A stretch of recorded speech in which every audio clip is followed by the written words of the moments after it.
Employ pension scheme. क्या EPS pension के तहत 9,000 रुपये न्यूनतम पेंशन की गारंटी होगी संभव? देखें अपडेट। एम्प्लॉय पेंशन स्कीम केंद्र सरकार द्वारा हाल ही में एकीकृत पेंशन योजना की शुरुआत की गई है, जो केंद्रीय सरकारी कर्मचारियों के लिए न्यूनतम पेंशन की गारंटी प्रदान करती है।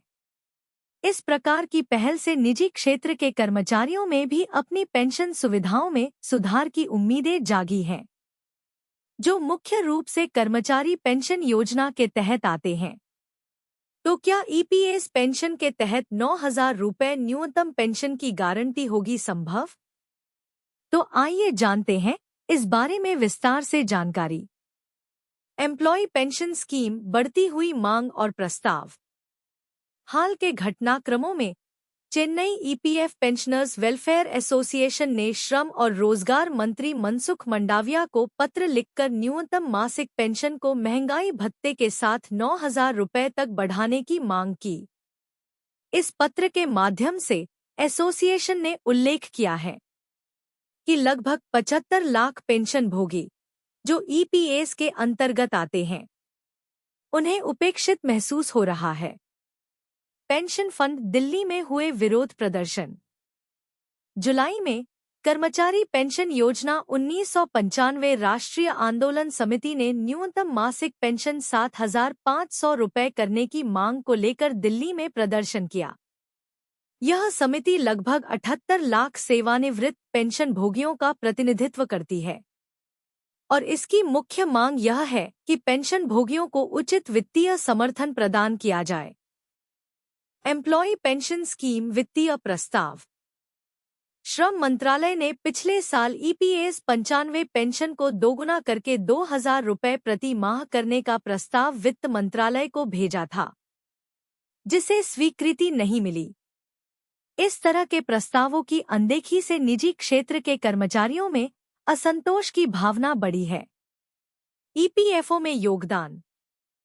कर्मचारी भविष्य निधि संगठन के नियमों के तहत 20 से अधिक कर्मचारियों वाले संगठनों को अपने कर्मचारियों के मूल वेतन का 12% प्रोविडेंट फंड में जमा करना पड़ता है।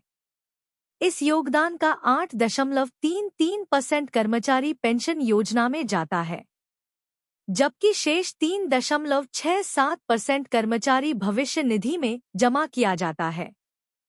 ईपीएस 95 पेंशन फंड भविष्य की दिशा। श्रम मंत्रालय के हालिया प्रस्ताव में वेतन सीमा को 15,000 रुपये से बढ़ाकर 21,000 रुपये करने की बात कही गई है, जिससे अधिक कर्मचारियों को कर्मचारी भविष्य निधि और कर्मचारी पेंशन योजना के तहत लाभ मिल सके।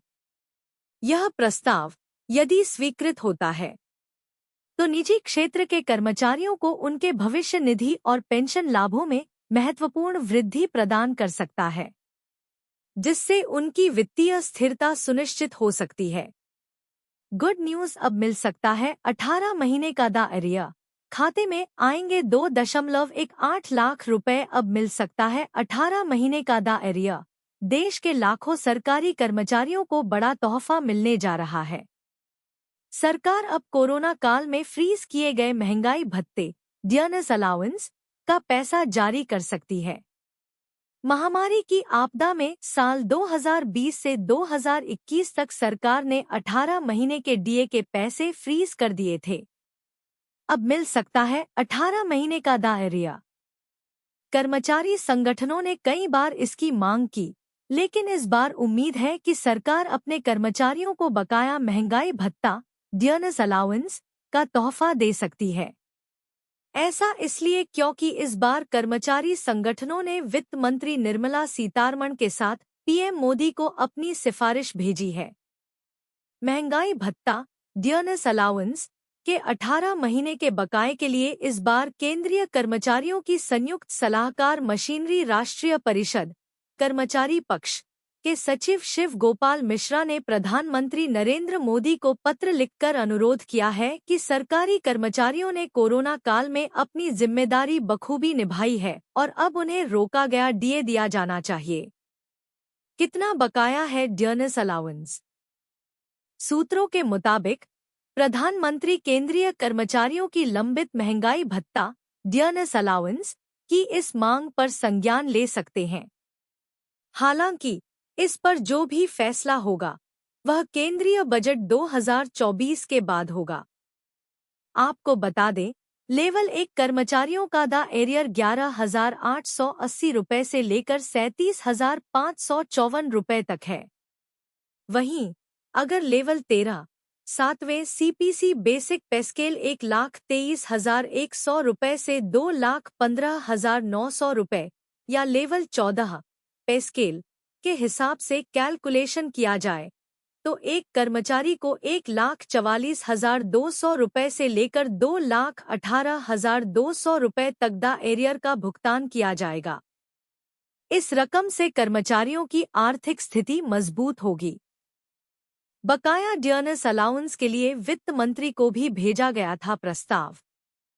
इससे पहले जनवरी में भारतीय श्रमिक मजदूर संघ के महासचिव मुकेश सिंह ने वित्त मंत्री निर्मला सीतारमण को पत्र लिखकर जनवरी 2020 से जून 2021 के बीच फ्रीज किए गए 18 महीने के महंगाई भत्ता डियरनेस अलाउंस को जारी करने का आग्रह किया था। उन्होंने कोरोना काल में कर्मचारियों के योगदान और त्याग के लिए सरकार से अपील भी की थी। अब मिल सकता है 18 महीने का द एरियर। इससे पहले पिछले साल केंद्रीय वित्त राज्य मंत्री पंकज चौधरी ने लोकसभा में कहा था कि महामारी के दौरान कर्मचारियों का डीए रोकने का फैसला देश पर आर्थिक बोझ कम करने के लिए लिया गया था। अभी भी देश का राजकोषीय घाटा दोहरे अंकों में चल रहा है, इसलिए कर्मचारियों का रोका गया महंगाई भत्ता डियरनेस अलाउंस जारी करना संभव नहीं है।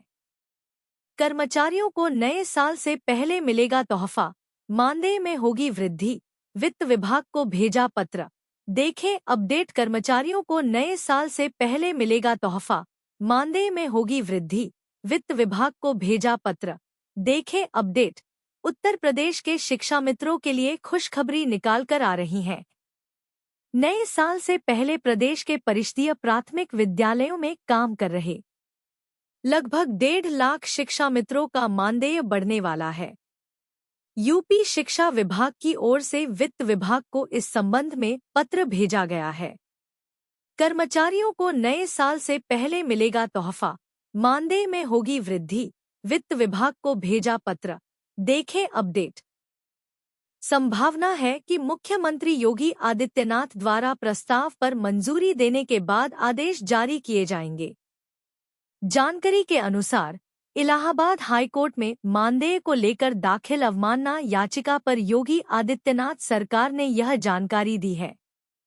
मंगलवार को सुनवाई के दौरान राज्य के वकील ने कोर्ट को बताया कि लगभग 1,50,000 शिक्षा मित्रों के मानदेय वृद्धि से सरकारी खजाने पर भार आएगा। इसलिए वित्त विभाग की सहमति के लिए रिपोर्ट भेजी गई है। आप सभी को बता दें कि वर्तमान में प्रदेश में शिक्षा मित्र को 10,000 मानदेय मिल रहा है। तो चलिए जानते हैं इस बारे में विस्तार से जानकारी। एम्प्लॉइज क्या है पूरा मामला। दरअसल 2023 में समान कार्य करने के लिए समान वेतन की मांग करते हुए की याचिका दाखिल की गई थी। मानदेय में वृद्धि को लेकर वाराणसी के विवेकानंद की अवमानना याचिका पर न्यायमूर्ति पीयूष अग्रवाल की पीठ सुनवाई कर रही है। इस पर पहले कोर्ट ने राज्य सरकार को निर्देश दिया था कि एक कमेटी का गठन कर सम्मानजनक मानदेय निर्धारित किया जाए। कोर्ट के आदेश का पालन नहीं हुआ तो अवमानना याचिका दाखिल की गई है। इसके बाद सरकारी वकील ने कोर्ट को अवगत कराया कि कोर्ट के 12 जनवरी 2024 के आदेश के अनुपालन में शिक्षा निदेशक की अध्यक्षता में एक उच्च स्तरीय समिति बनाई गई थी।